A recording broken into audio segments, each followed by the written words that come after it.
de la constitution des partis civils. Je voulais quand même question. C'est sur base de cet exploit que le tribunal peut se déclarer premièrement saisi par rapport à la régularité de l'exploit avant d'accorder la parole au ministère public. Donc, on n'était pas encore éclairé sur la saisine de la juridiction, mais nous avons vu le ministère public prendre la parole. Voilà notre souci.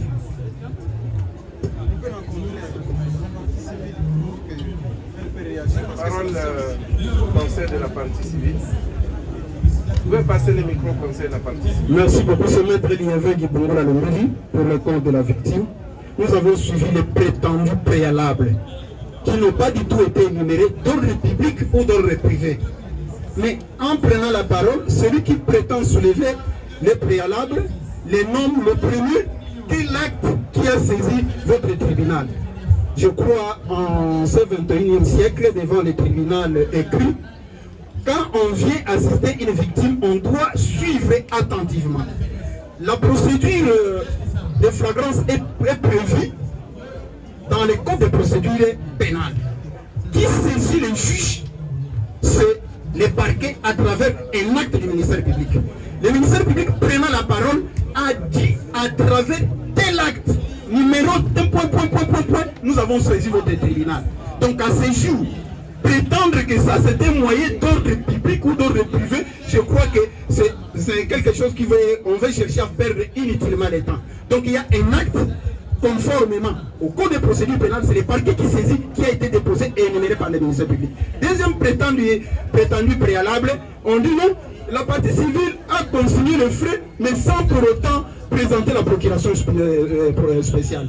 Nous lui rétorquons les moyens des droits qui dit nul ne plaide par procureur. Il n'a aucun pouvoir à ce jour de parler au nom de Madame Fioti Claire. Il n'a pas reçu son mandat, il n'a pas réclamé. Nul ne plaide par procureur, j'ai dit. Sur le moment à votre honneur, l'économie de l'article 69 du Code de procédure civile dit ceci. Lorsque la juridiction de jugement est saisie, toute partie lésée peut, votre honneur, se constituer partie civile par rapport à ce jugement. Votre honneur, nous sommes lésés et nous rappelons à la partie prévenue que la qualité devant le juge pénal, ça doit s'apprécier par rapport au préjudice. Les préjudices étant incommensurables, raison pour laquelle nous sommes venus, votre honneur, nous constituer partie civile dans la présente cause. Nous avons dit. Merci.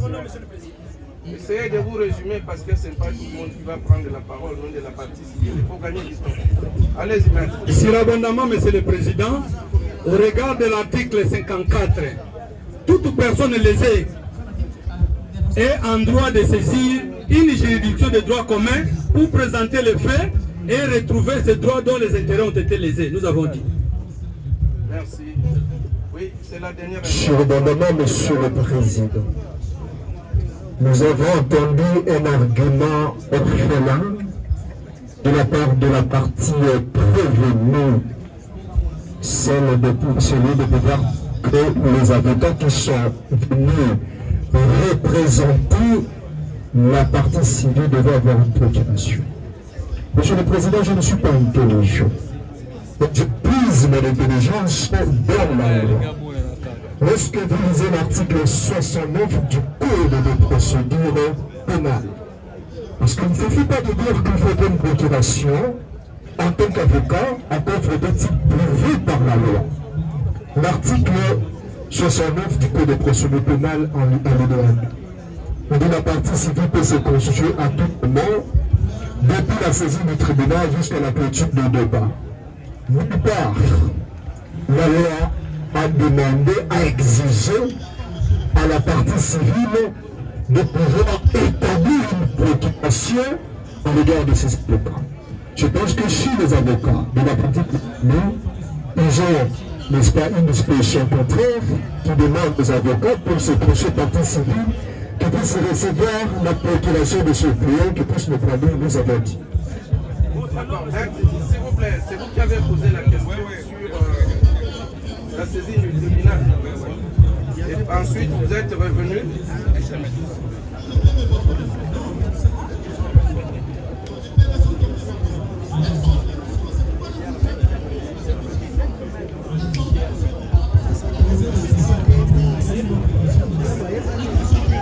avec la Ensuite, saisie. quant à la recevabilité ou à la régularité de la constitution de la partie civile, le tribunal vous répondra dans son tour.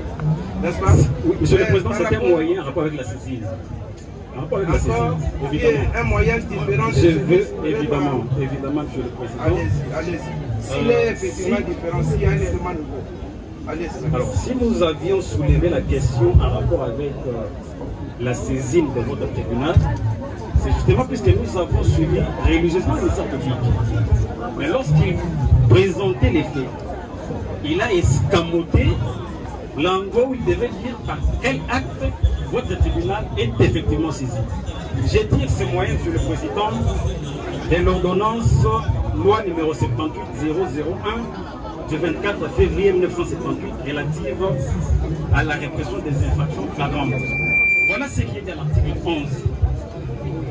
En matière d'infractions flagrantes ou réputées telles, les droits d'appel ainsi que la constitution des parties civiles s'exercent conformément aux dispositions du Code de procédure pénale.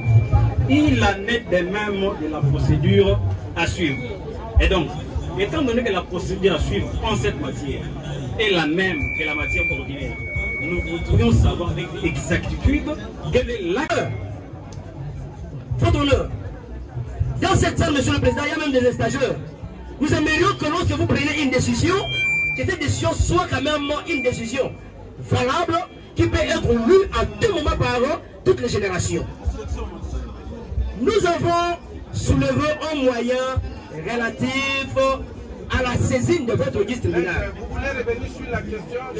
Je passe par rapport à Le ça. tribunal vous a déjà répondu. Évoluons.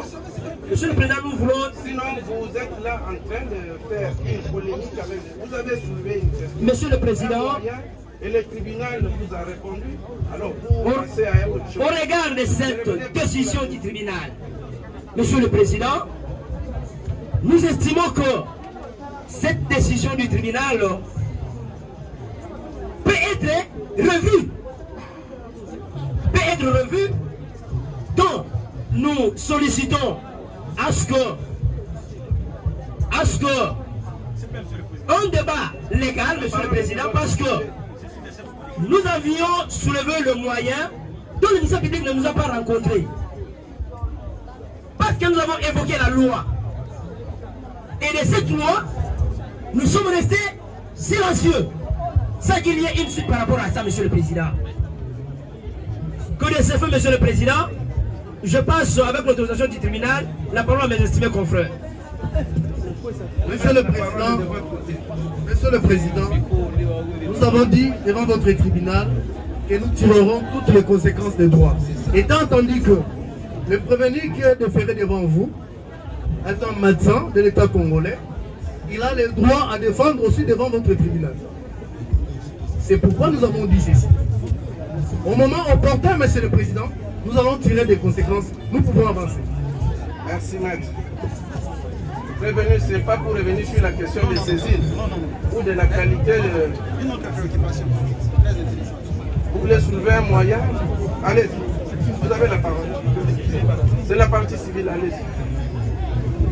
Merci beaucoup, Monsieur le Président. La première des choses, il y a l'oncle paternel de la victime qui veut se constituer partie civile.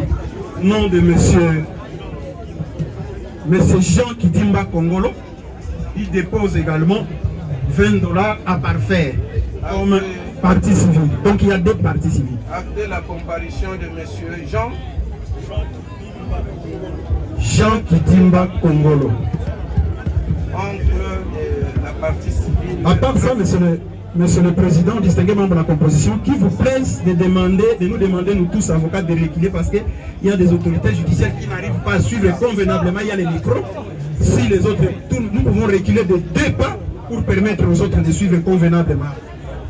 Ce serait une bonne chose. Reculer un tout petit peu pour permettre à tout le monde de suivre l'audience, pour garantir la sérénité de la procédure.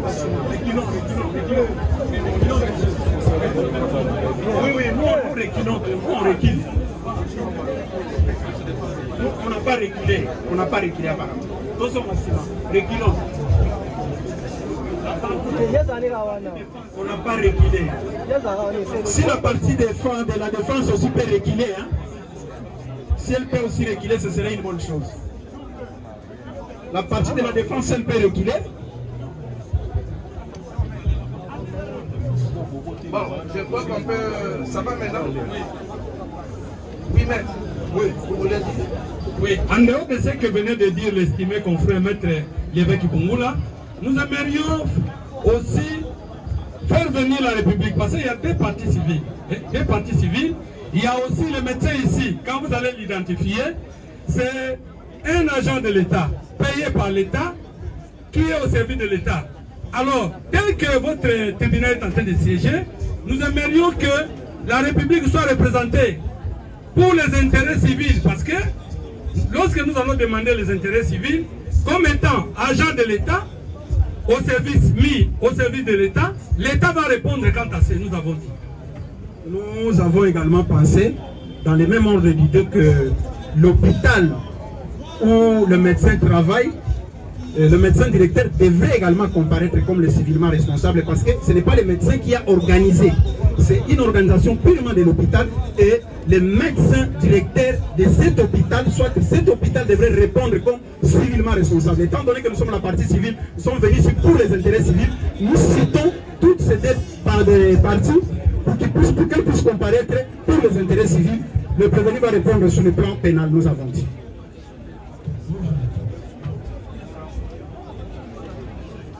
Monsieur le Président, nous sollicitons la parole. Oui, allez, c'est maître. Monsieur le Président, lorsqu'on invite la partie civile est en liberté, mais notre client déféré devant vous est en détention. Nous voulons connaître notre sort. Donc, ces procès peuvent commencer et terminer sans la partie civile. Mais si votre tribunal va établir l'infraction, et cette partie civile-là trouvera les dommages d'intérêt. Mais à ce stade de la procédure, notre client est privé de sa liberté. Et si nous renvoyons cette affaire à la date de séjour pour appeler d'autres parties dans ces procès, nous estimons que, Monsieur le Président, c'est du trop. C'est demander à notre client de demeurer dans cette situation jusqu'à ce que votre tribunal va se prononcer.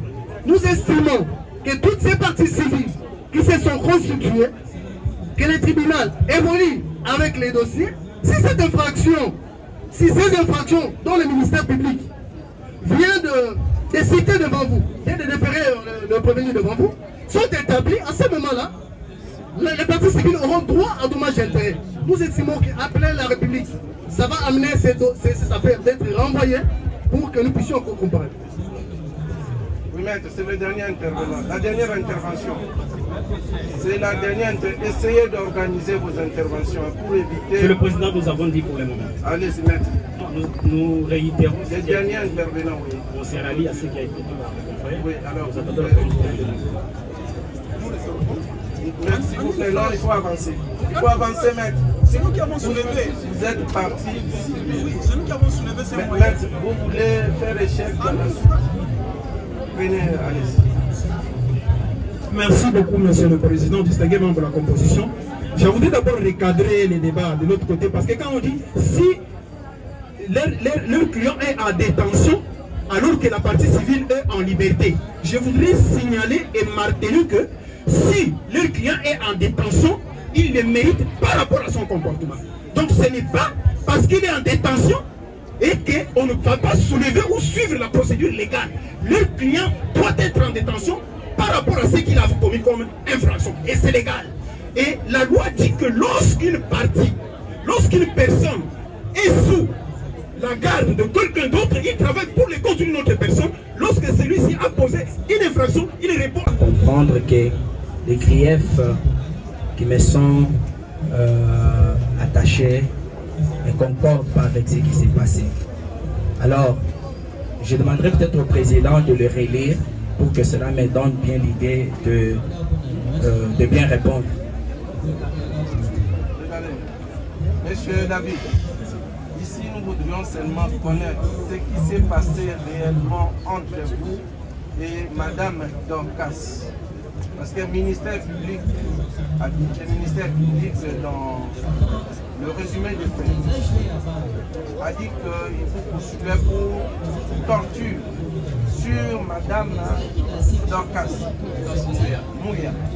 Il vous poursuivait également pour atteindre à sa vie pour des blessures volontaires lui administrées, ainsi que pour des blessures aggravées que vous lui avez administrées. Qu'est-ce qui s'est passé? Tentative de meurtre. Qu'est-ce qui s'est passé réellement à cette date du 23 mars 2026 à l'hôpital général des références de Kinkone? Qu'est-ce qui s'est passé réellement? Merci beaucoup. Par rapport au fait qu'on vous reproche, vous pouvez nous dire ce qui s'est passé? Je pense que ici présent, il n'y a personne d'autre que moi qui était là lorsque les faits se sont passés. Et je crois que vous me croirez sur ma narration. Étant médecin programmé de garde en date du 23 allant jusqu'au 24, après avoir pris le service en main en échange avec l'équipe qui devait partir, je trouvais la parturiente dénommée Dorcas Mouya sur le lit de travail dans la salle de travail. Et j'ai reçu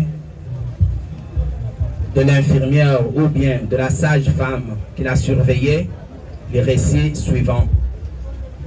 Voici cette dame qui est venue pour s'accoucher, qui est en travail, mais qui est non collaborante parce que tout ce qu'on lui donne comme consigne à suivre, elle fait le contraire. Et vous savez les conséquences qui en découlent. Sur ce, je me suis permis de prodiguer conseil à notre parturiente. Et la parturiente m'a rassuré qu'elle a écouté ce que je lui ai prodigué comme conseil. Alors, je me suis déplacé parce que le travail, l'accouchement revient à la sage-femme. Refus catégorique de notre accouché a été constaté.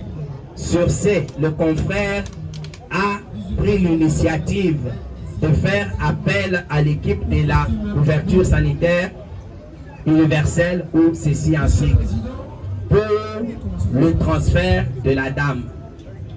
Et quand moi je reviendrai, le confrère me dira que je préfère qu'on transfère cette dame parce qu'elle ne collabore pas alors que sa vie est en danger. Et le confrère a appelé la grand-mère de notre accouché pour corriger ce que le ministère public avait dit. L'accouché ne s'était pas accompagné de sa mère mais plutôt de sa grand-mère. Et le confrère lui expliquait le fait pour dire nous allons transférer votre petite fille à cause de son refus de collaborer ou de nous permettre de l'aider alors qu'elle court le danger. Alors, le confrère profitera pour dire docteur, toi tu l'avais convaincu un peu avant, est-ce que tu ne peux pas tenter? C'est là que je dirais, premièrement, je ne souhaite pas qu'on la transfère parce que nous sommes un hôpital général de référence. C'est à nous de recevoir les transferts et si ça nous dépasse, nous pouvons référer à un hôpital secondaire ou tertiaire ou primaire. Mais laissez-moi d'abord tenter. J'entrerai dans la salle où l'accouchement a eu lieu et je trouverai la dame ou l'accouché sur les lits. Bien sûr, après l'accouchement, il y a un saignement normal d'environ 500 ml. C'est permis. C'est quand on va déjà au-delà que ça devient un problème.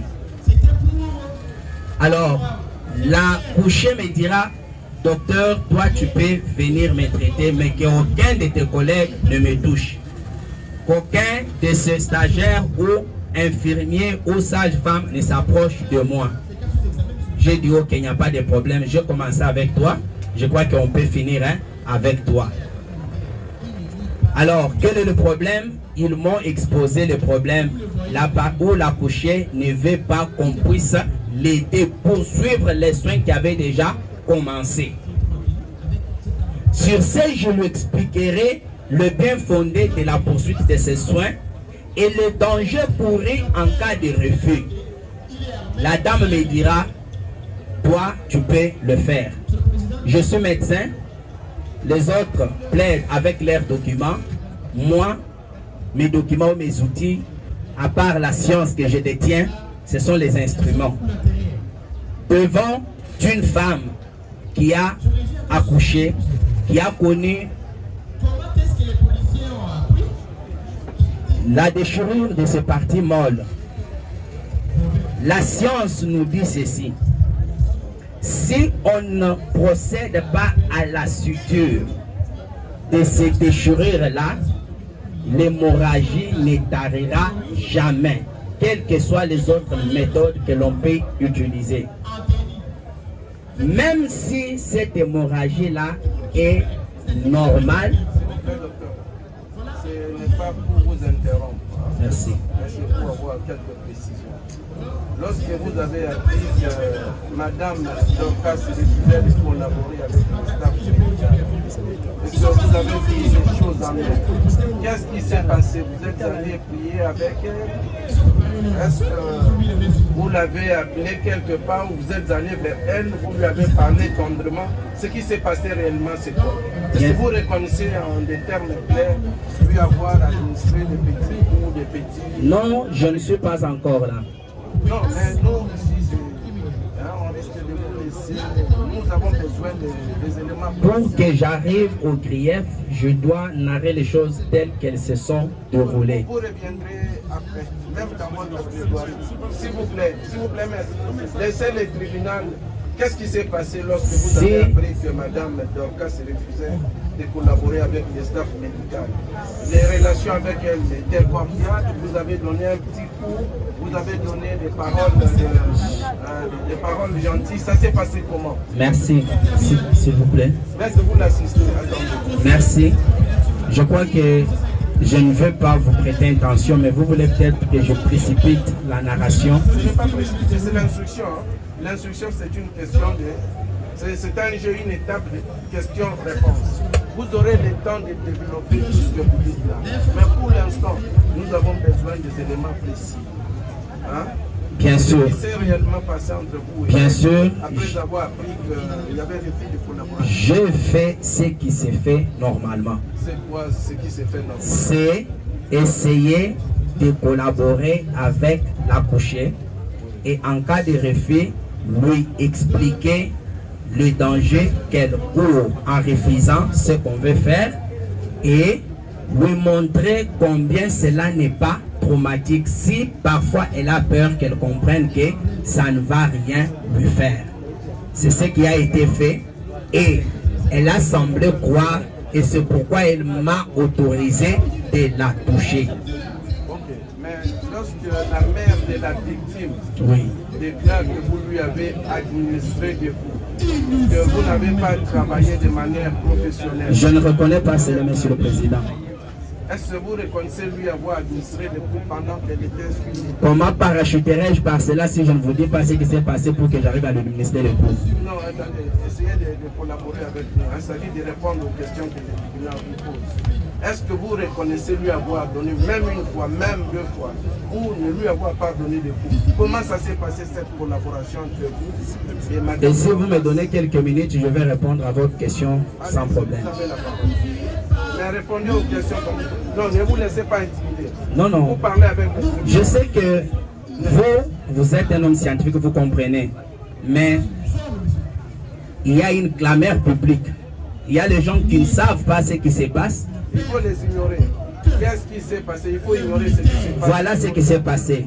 J'ai expliqué à la dame les bien fondés et les dangers pourris au cas du refus de l'assistance que nous devons lui apporter gratuitement en âme et conscience parce que nous pratiquons la couverture sanitaire universelle. Les soins maternels sont gratuits. Et alors, comment, après lui avoir expliqué qu'est-ce qui s'est passé, elle m'a permis de travailler. Okay. Et en cas de déchirure, nous avons ce que nous appelons un écartère de doyen. C'est un écartère très nécessaire qui nous permet de visualiser l'origine de l'hémorragie. Sans cet caractère-là, vous travaillez aveuglement. Je lui ai expliqué que tu vois ça, ça va me permettre de visualiser d'où vient l'hémorragie. La dame me dira, je lui ai dit, un gros bébé vient de franchir cette voie. L'IBND, c'est un petit rien, bien limé, c'est pas tranchant, comme le ministère l'a dit. C'est ce qui a été conçu par les scientifiques pour nous permettre de bien faire ce travail-là. Elle a refusé. J'ai dit, ok, pas de quoi. Est-ce que tu peux permettre qu'à la place de l'écarter, j'utilise mes deux doigts, bien que cela ne me permettra pas, mais pour ne pas te faire mal, la dame dira oui. Or, ça, c'est un danger que moi, j'ai couru. Parce que là, à l'intérieur, quand vous suturez, vous risquez de vous piquer vous-même. Je le fais. Alors, le col utérin, d'où venait l'hémorragie, étant un organe interne, je ne peux pas aller le suturer si je ne le rapproche pas à la portée de ma vie. Je lui ai demandé, je vais utiliser cette pince en cœur pour approcher le col utérin afin de voir d'où vient l'hémorragie et de bien l'arrêter. Docteur, pas ça. Je dis non, non, madame, tu m'as dit que je peux t'aider et tu m'as permis de faire ce que je fais. Laisse-moi continuer. Et moi, je travaille avec les matériels qui sont stériles. Mes mains sont gantées de gants stériles. Il n'est pas permis à une tierce personne de les toucher ou de s'approcher brutalement de moi. À ma grande surprise, après avoir collaboré bien avec notre accouchée, pendant que j'amène les mains, elle prend ses mains sales par rapport aux miennes qui sont propres et pures et les repousse. Et quand j'approche avec la pince, elle saisit avec ses mains souillées de sang et repousse ma pince. Je dis, madame, tu ne comprends pas les dangers que tu cours. L'infection peut en suivre. Et je ne suis pas devant une petite déchirure. Je suis devant une déchirure qui sent ce que je veux faire. Rien ne va arrêter l'hémorragie et le danger que tu vas mourir, mais toi tu ne le comprends pas. Or, si tu mourrais, nous serons jugés par d'abord l'hôpital, puis par l'État, parce que le président, en introduisant la couverture sanitaire universelle, l'objectif c'est d'éviter premièrement le décès maternel. C'est ce qui est grave. Alors, là, je suis déjà dans les détails. D'abord, la dame a posé des actes qui ne sont pas permis d'être posés. J'ai dit, d'accord, mais est-ce que tu peux me permettre d'être assisté par l'équipe stagiaire qui est ici? Il dit, non. Mais je ne peux pas travailler seul sans l'assistance. Et j'étais devant un dilemme et j'ai pu expliquer de toutes les manières, mais on dirait que la personne ne comprenait pas les bien fondés de mon intervention. Et en posant des gestes agressifs vis-à-vis de moi, j'appelle ça agressif, je lui ai dit, je ne sais pas quoi faire devant ça, mais je comprends pourquoi les autres t'ont abandonné. Je fais appel à sa grand-mère, qui est venue, qui a parlé. C'est le comportement avec cette fille, elle parle sans cesse. Elle réplique à n'importe qui, à n'importe quoi, au lieu de s'intéresser à moi, le médecin. Au point même de fermer la bouche à sa grand-mère, de Kolongolaye. Les autres parturiantes qui étaient là ont intervenu en disant, depuis 16 heures, tu es là.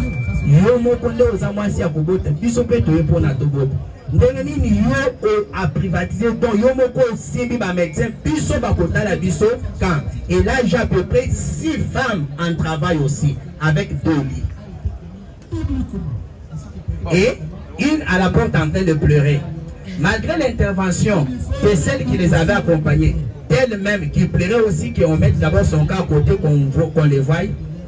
Elle n'a pas compris. J'ai envoyé appeler notre service de sécurité de l'hôpital, les JR. Et c'est une dame. Des fois, quand on a des difficultés comme ça, on fait appel pour qu'elle vienne quand même intervenir. Peut-être qu'on peut comprendre. C'était une militaire en tenue, ça peut aller. Malheureusement, elle était allée intervenir de l'autre côté. Vous comprenez combien j'étais en train de chercher des solutions. Et tout cela, ça prenait du temps, mais la femme saignait.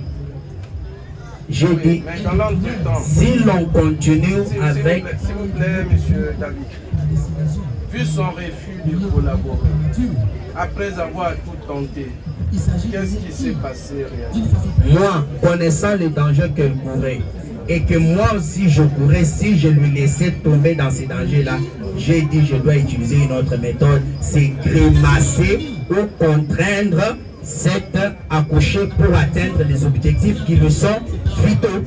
Exactement. Vous l'avez grimacé de quelle manière? Ça a commencé par des intimidations, sans suite.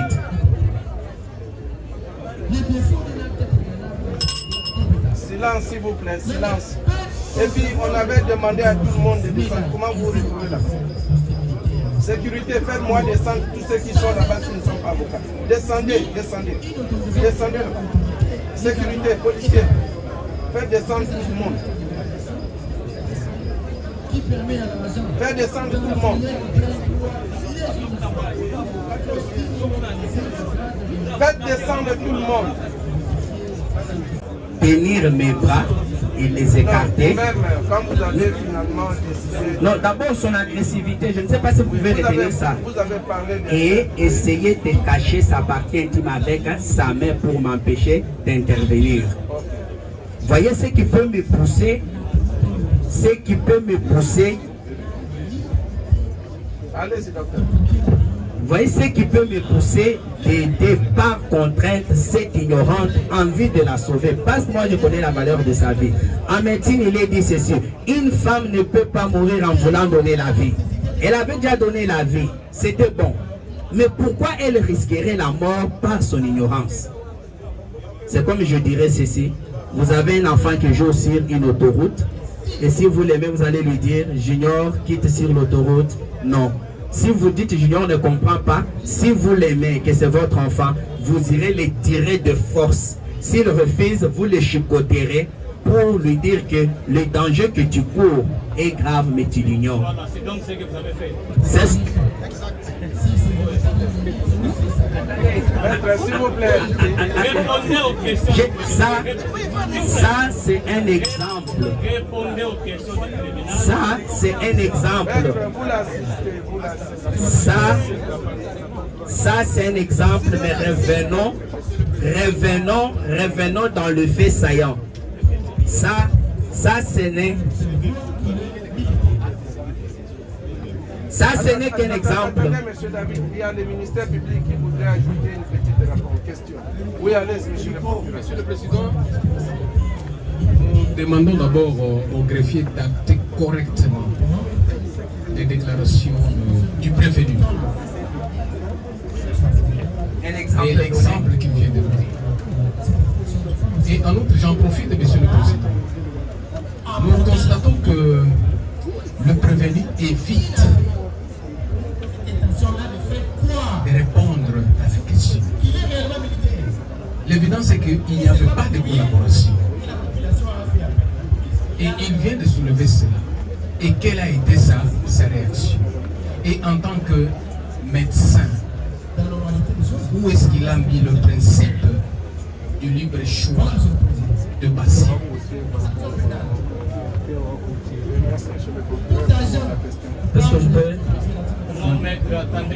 Est-ce que je peux continuer parce que je suis presque à la fin? Attendez, c'est le tribunal qui vous pose des questions. Répondez d'abord aux questions. Est-ce que je peux continuer? Vous répondez aux questions du tribunal. Merci. Vous venez de dire tantôt qu'il y a eu une grimace d'intimidation. Dites clairement au tribunal en quoi vont consister vos grimaces et vos intimidations. C'était d'abord en parole. Et cela n'a pas suffi pour convaincre. C'était quel genre de parole? Madame, tu cours un grand danger, mais que toi tu ignores. Parce que tu n'es pas venu donner la vie pour répartir cadavre. C'est ce que vous considérez comme grimace? Non, non, mais je suis en train d'enchaîner. Je commence par les petites. dites au tribunal... Bien sûr, j'ai dit intimidation et grimace. Je commence par intimidation, c'est en parole. Attendez, dites clairement au tribunal en quoi ont consisté vos grimaces et vos intimidations. C'est venu de vous-même. Bien sûr, mais c'est ce que je dis. C'est d'abord lui dire en parole que tu cours le grand risque qui est le décès maternel si tu ne me laisses pas continuer à te donner les soins qui te sont nécessaires. Et devant cet état de nécessité, devant cette urgence des urgences, une femme qui saigne en postpartum pour une déchirure toute simple qu'on peut réparer en quelques minutes, mais qui refuse. Mais si je dis bon, viens, signe ici. Vos grimaces et intimidations ont-elles produit des effets? Mais, oui, bien sûr. Et les effets sont que, à la fin de cela, la dame est remontée sur la table et elle m'a laissé travailler cette fois-ci en collaborant jusqu'à la fin, ce qui était un grand étonnement de ma part. J'ai dit, mais c'est parce que tu ne voulais pas écouter dès le début. C'est que vous avez collaboré jusqu'à la fin. Jusqu'à la fin, je vous assure, j'ai terminé, je l'ai lavé, je lui ai fait les soins vulvaires qu'elle refusait au début. Et j'étais étonné, sans donner aucun médicament. Et tout était fini, elle n'avait pas de pampers. J'ai même demandé qu'on amène un habit pour quand même... Pour vous, vous n'avez porté aucun coup à la dame? Si, je le fais. Je l'ai fait. À l'aide de quoi? À l'aide de mes mains, et les pinces s'esquivaient mais pas donner, parce que je sais que les pinces c'est pas nécessairement avec qui qu'on peut taper. Si vous visualisez ce qui se passe, je suis en train de grimacer mais pas taper, si vous êtes vraiment très éveillé. Vous avez donné des coups. Saviez-vous que ces coups pouvaient porter des douleurs ou des traumatismes? Ça ne le pouvait pas, parce que je sais avec quelle qu'est-ce que je dirais, intensité. Je sais quand je vais faire mal, quelle intensité utiliser, et quand je vais faire peur, quelle intensité utiliser. C'est que je voulais faire. Attendez, vous avez donné des coups, mais avec l'intention, c'était avec quelle intention, avec ces coups que vous avez donné?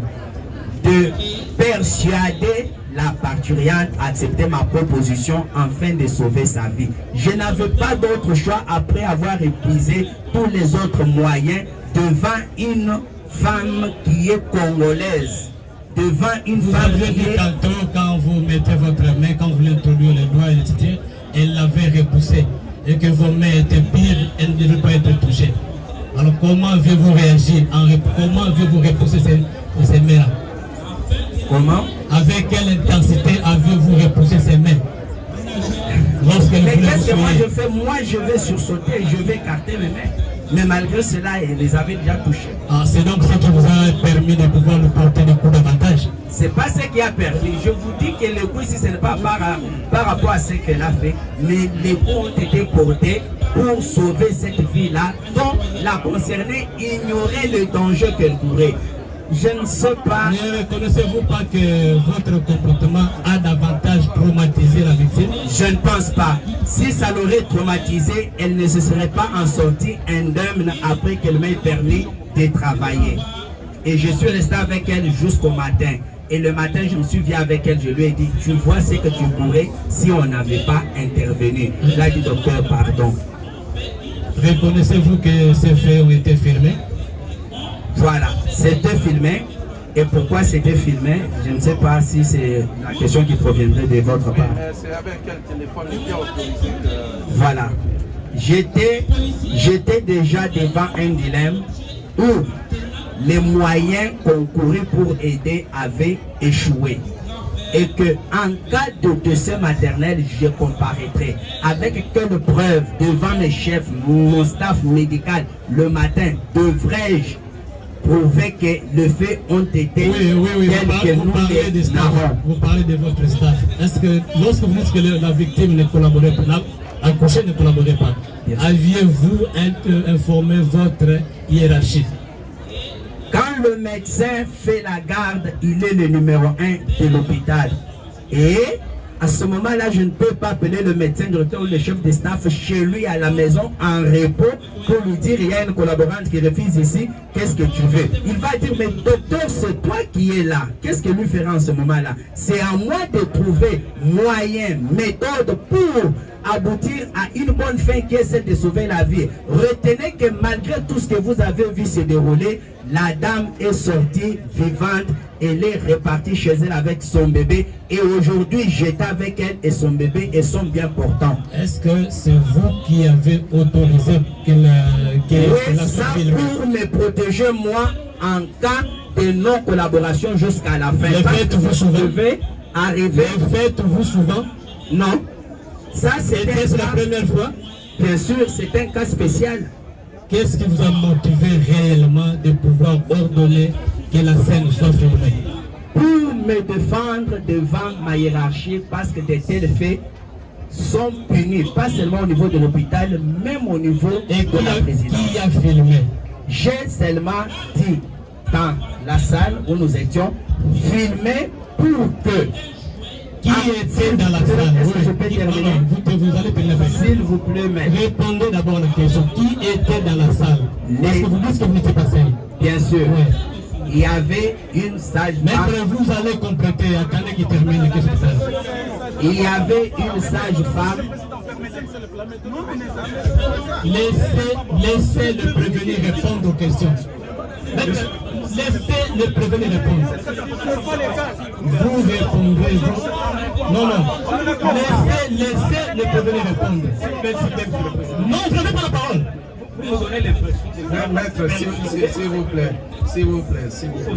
Bon, gardons notre calme. Hein? Un instant. Messieurs les avocats. Maître, s'il vous plaît. Gardez votre calme. Le tribunal n'a pas l'intention de perturber ou d'intimider les prévenus. Nous voudrions seulement avoir sa version des faits. Vous comprenez? Monsieur David. Nous avons compris. Attendez, vous n'avez pas encore la parole. Monsieur David. Monsieur le Président. Ça va? Ça va? Mais seulement, je n'ai pas aimé le comportement. Non, nous sommes tous. Ce sont des questions du tribunal. Parce que si vous ne me comprenez pas, vous croirez à toutes les narrations. Je vous ai dit en avant que de nous tous qui sommes ici, seuls, j'ai assisté à tout ce qui s'est passé. Vous, on vous a raconté. Alors croyez-moi en âme et conscience, parce que moi aussi je vous crois. Exactement. Bon, nous avons compris. Mais vous avez tout à l'heure dit que vous avez utilisé la première méthode qui consistait à grimacer la victime. C'était pas ça la première. Disons, une méthode souple quoi, par des paroles. Bien sûr. Mais est-ce que vous êtes passé aux actes, c'est-à-dire aux actions? Après les paroles, il y avait des actions. Bien sûr, il y a eu des actions pour contraindre le travail qui devait être fait, parce que sans cela... Que le conseil recule un tout petit peu, hein, pour permettre également aux prévenus, même d'émettre si vous voulez. Parce que vous risquez même d'étouffer Monsieur David. Monsieur David. Monsieur le Président. Après les paroles, vous êtes passé aux actions ou aux actes. Monsieur le Président. Oui.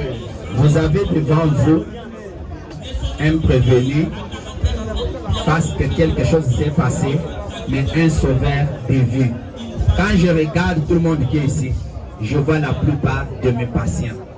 Je vois des femmes que j'ai déjà aidées ici. Je vois leur visage. Et qui peuvent être frustrés quand ils me voient devant ici pour le service que je rends à la nation depuis 8 ans. Mais après les paroles d'intimidation, après les paroles, je vous assure que je suis passé aux actes parce que j'étais devant un état de nécessité, mais que mon accouché ne comprenait pas. Et je ne pouvais pas encaisser un de ceux maternels, alors que par le moyen utilisé, je pouvais la sauver. La preuve est que je voudrais dire ceci. Jugez-moi pour les résultats et non peut-être pour les moyens. Les moyens peuvent sembler être malveillants, mais la fin a été très positive. Oui, alors ce sont ces moyens que nous pouvons connaître, hein, les moyens que vous avez utilisés. Je ne les ignore pas, je les ai reconnus, que je procédais par l'intimidation, par la contrainte. Sans résultat, je suis allé jusqu'à la contrainte physique. Je reconnais. C'est pour cela que quand j'ai reçu le message qui me disait qu'il y a une vidéo qui circule, on vous voit en train de tabasser une femme, j'ai dit, ah, cette affaire est arrivée jusqu'à la police judiciaire où nous avons ensemble avec eux passé une nuit comme détenus. Et le matin ici, certains ont été libérés, je ne sais pas pourquoi. Parce que moi, je suis venu même intervenir en 3e position. Mais ceux qui ont commencé, qui ont échoué et qui voulaient se débarrasser de la chose, ont été même libérés. Mais moi qui ai tenté et qui a réussi, malgré les moyens utilisés, à sauver cette dame-là, je me suis vu détenu depuis hier jusqu'à aujourd'hui, avec le même habit, sans manger, sans même voir ma femme. Est-ce qu'on peut connaître d'abord?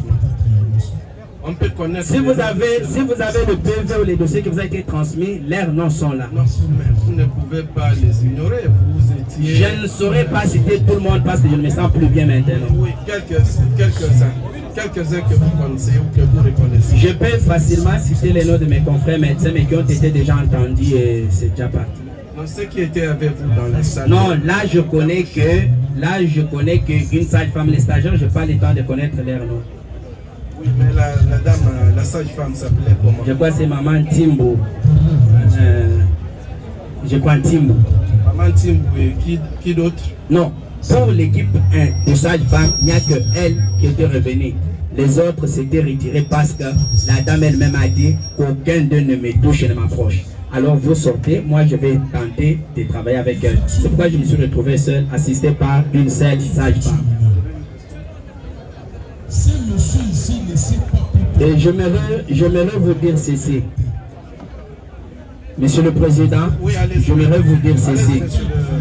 Monsieur David, allez-y. Poursuivez votre instruction jusqu'à la fin, mais louez-moi pour avoir osé quand même de sauver la vie là où les autres s'étaient rétractés.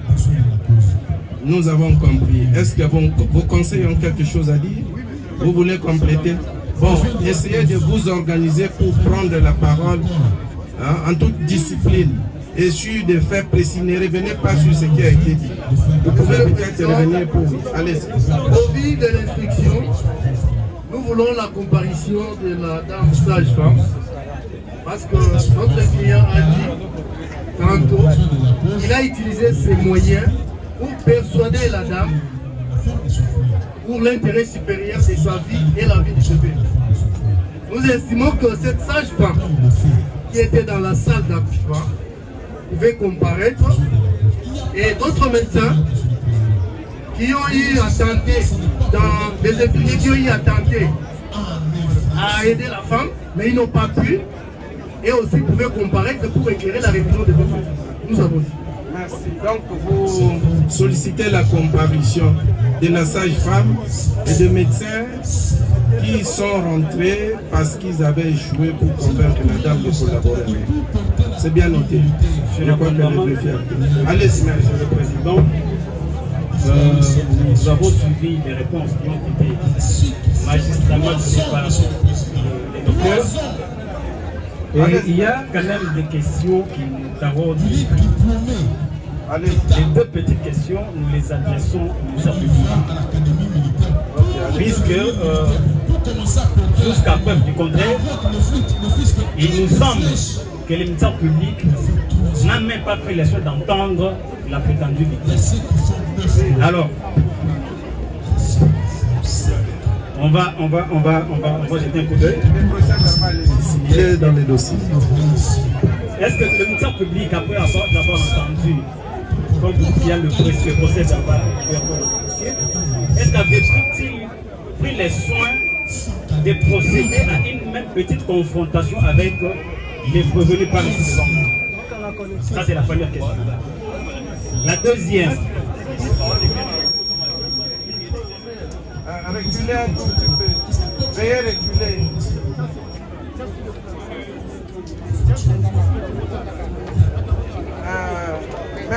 Le tribunal vous rappelle que nous sommes en matière de flagrance. Même le ministère public a procédé à une audition sommaire. C'est ici ensemble avec vous que nous allons rassembler les éléments de preuve, entendre le prévenu, essayer d'étoffer, d'approfondir l'instruction. Évidemment, évidemment. Alors, puisque tous nous sommes en train de découvrir les faits, mais nous sommes quand même curieux de savoir que le ministère public dit déjà qu'il y avait tentative de meurtre. Alors, la question que je lui pose en rapport avec cette tentative de meurtre, quels sont les faits qui ont commencé pour donner la mort et qui ont été arrêtés par un fait externe pour qu'ils disent qu'il y a effectivement tentative de meurtre. Donc, les faits externes, indépendants de la volonté du prévenu ici présent, qui aurait arrêté cette procédure-là de vouloir attenter à la vie de la partie prétendue victime.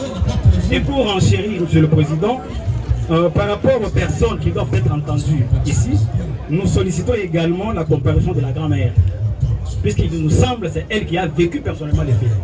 Et donc, si votre tribunal, pour nous permettre de bien nous défendre, invitez la grand-mère, ce sera pour nous justice, nous avons dit. Merci, le tribunal a compris. S'il vous plaît, Monsieur le Président. S'il vous plaît. J'ai une seule question à poser au ministère public. Attendez, maître. Affaire posée. Hein. Affaire posée. Bon. Dans tous les cas, la grand-mère a été entendue sur PV, mais sur votre demande, nous allons obtenir sa comparution personnelle. Et ensuite, la question que vous avez posée au ministère public, c'est de dire quelque chose sur la tentative de meurtre sur le gouvernement. La circonstance indépendante qui a arrêté récemment. Nous avons compris le ministère public. Nous pouvons ajouter une autre question au ministère public à faire poser. Monsieur le Président, est-ce que vous pourriez vous demander au ministère public avec quel objet contondant qu'il a utilisé pour attenter à la vie de la victime, le médecin disposé? Est-ce qu'il peut montrer ces objets contondants que le médecin aurait utilisé pour administrer la mort à madame? Une troisième question. En rapport avec l'infraction des tortures, est-ce que le ministère public peut démontrer devant la juridiction, devant le tribunal des Seigneurs, quels sont les avis que le médecin avait besoin d'obtenir de cette dame pour la torturer? Parce que la finalité de l'infraction de torture consiste à obtenir d'une personne un avis ou bien quelque chose. Donc, quels sont les éléments, plutôt, quels sont les renseignements ou l'avis que le médecin tentait d'obtenir de cette dame? Monsieur le Président, nous voulons ajouter la dernière question. S'il vous plaît, vous allez revenir. L'instruction continue, mais on laisse d'abord au ministère public le temps de répondre. Non, je pense qu'il doit balayer toutes les questions. C'est la dernière. C'est la dernière. C'est nous qui avons la police d'audience.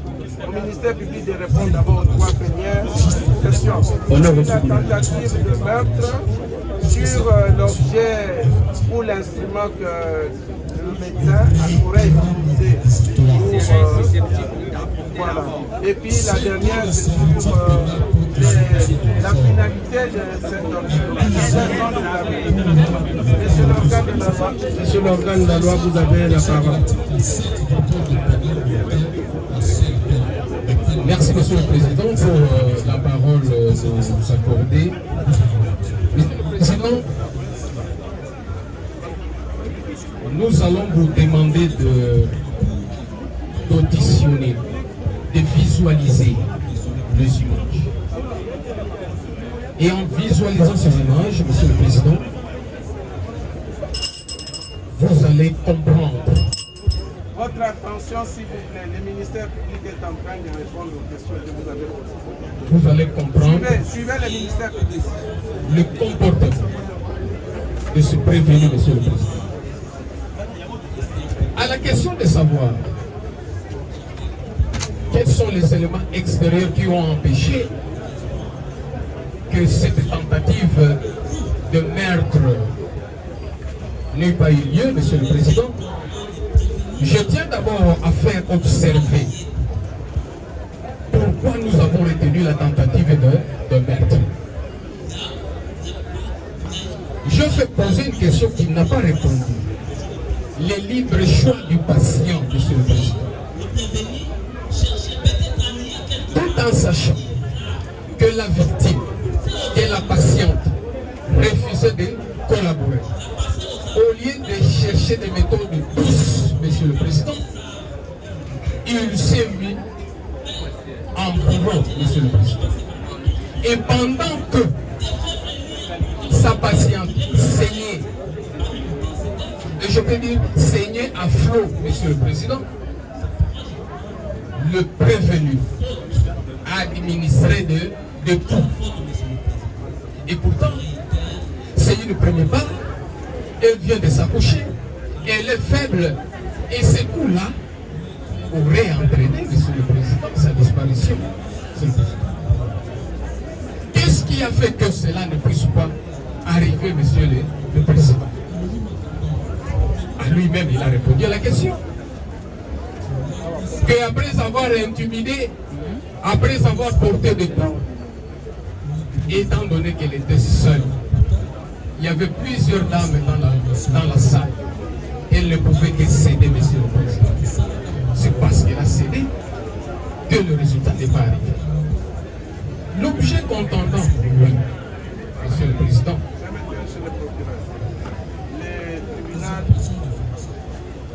Le tribunal voudrait formuler la question en ces termes.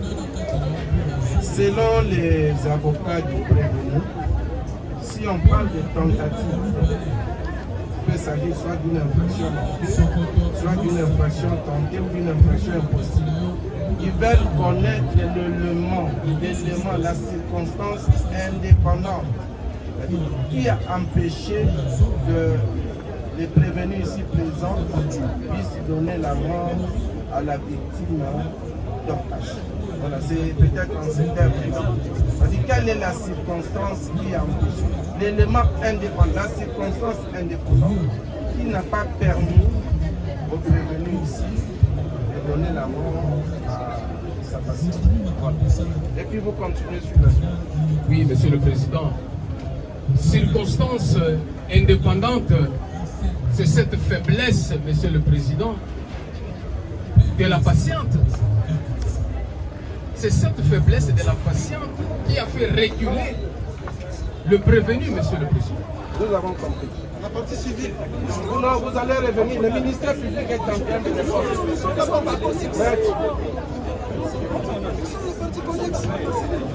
Maître, vous allez revenir. La question a été posée au ministère.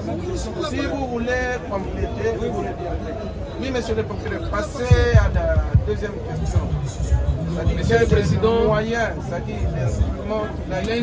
l'instrument utilisé, monsieur le Président, c'est un métal. C'est un métal.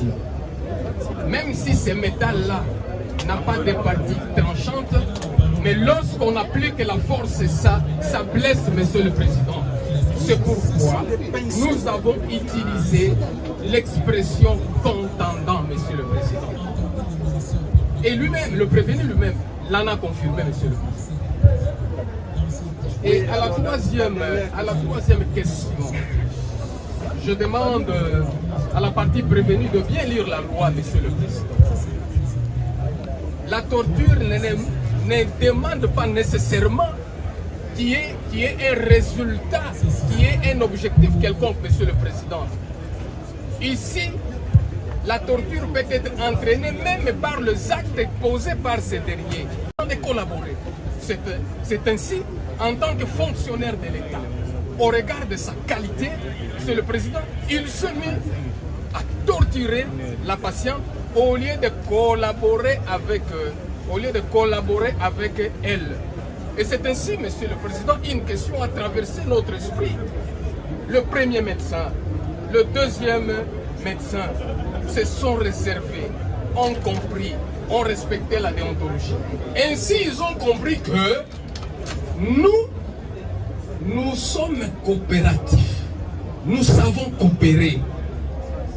Mais le médecin le plus rigoureux, celui qui s'est intimidé, celui qui s'est frappé, c'est le prévenu David.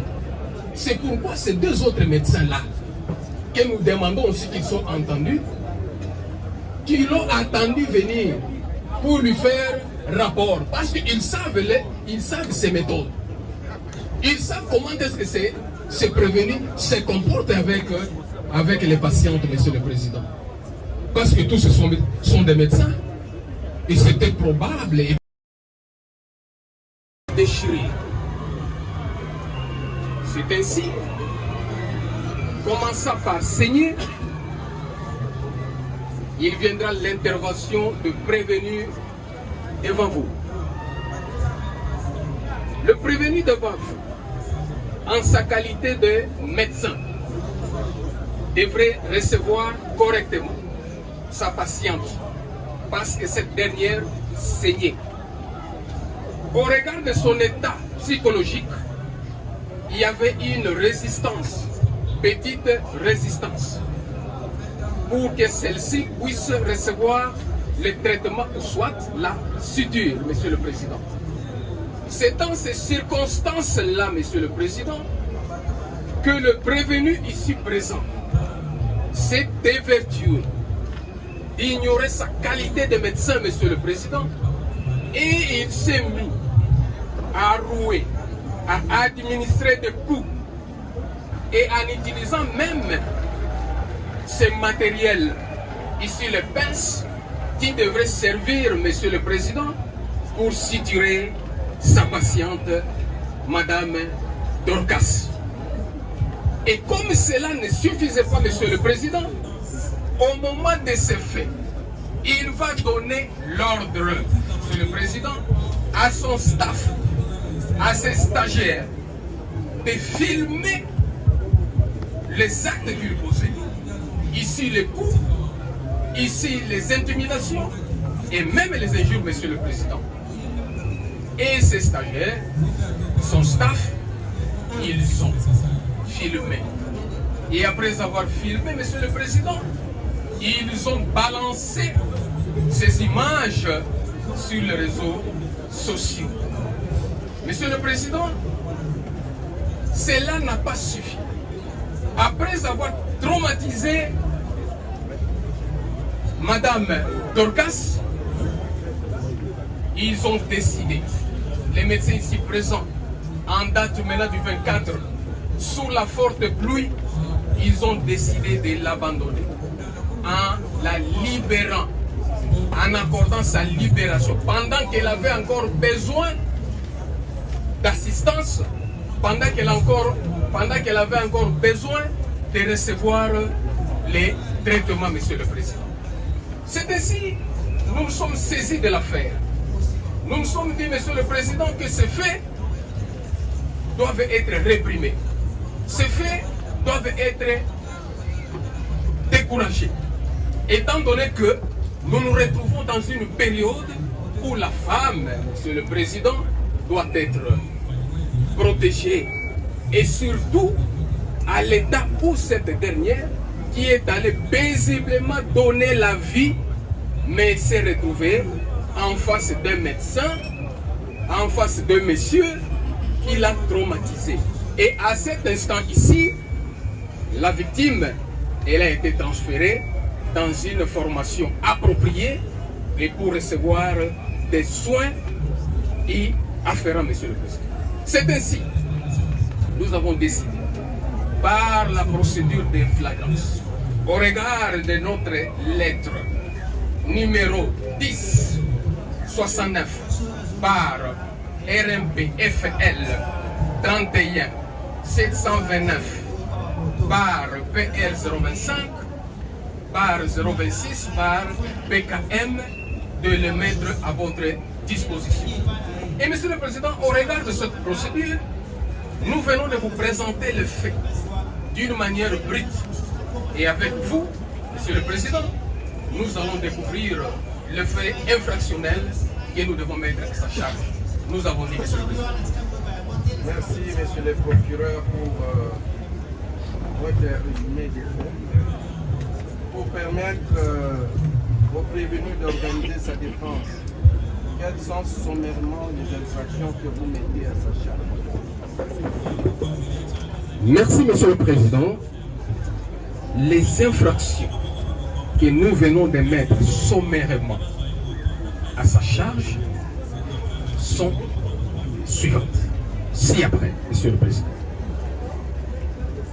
La première prévention, c'est la torture, Monsieur le Président.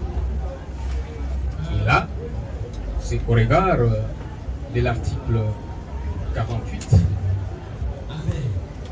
ter du Code pénal livre 2. Deuxième prévention, Monsieur le Président, c'est l'atteinte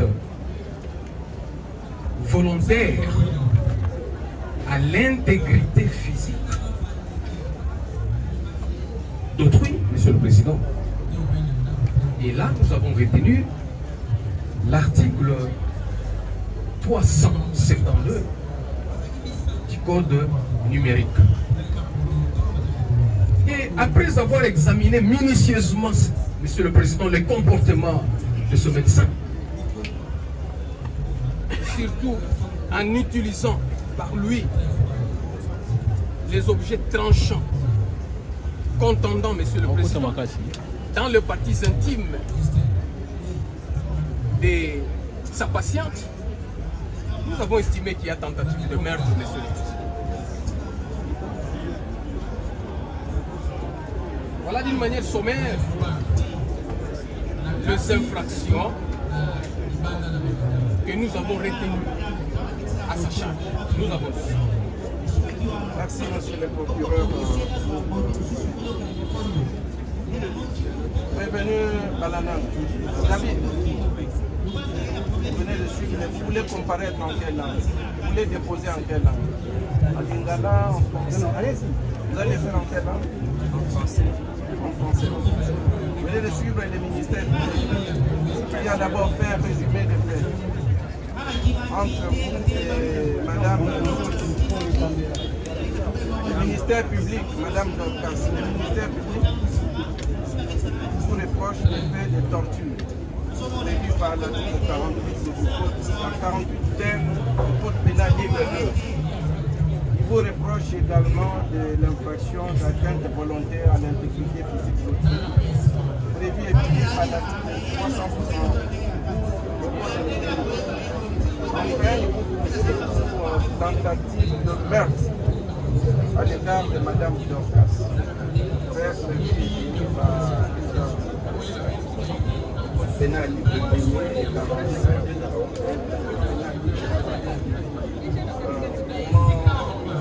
Nous avons pour répondre à l'île comme on peut savoir répondre et puis on va Monsieur le procureur, vous sollicitez la parole. La parole vous devient avant de la retirer au prévenu. Monsieur le Président.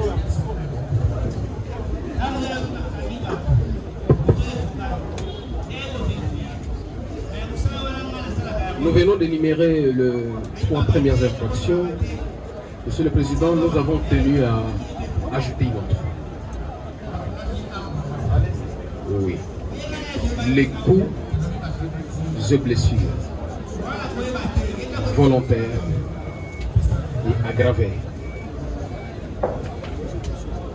au regard de l'article 46 et 47 du Code pénal livre 2. Nous avons dit, Monsieur le Président. Merci, Monsieur le Président.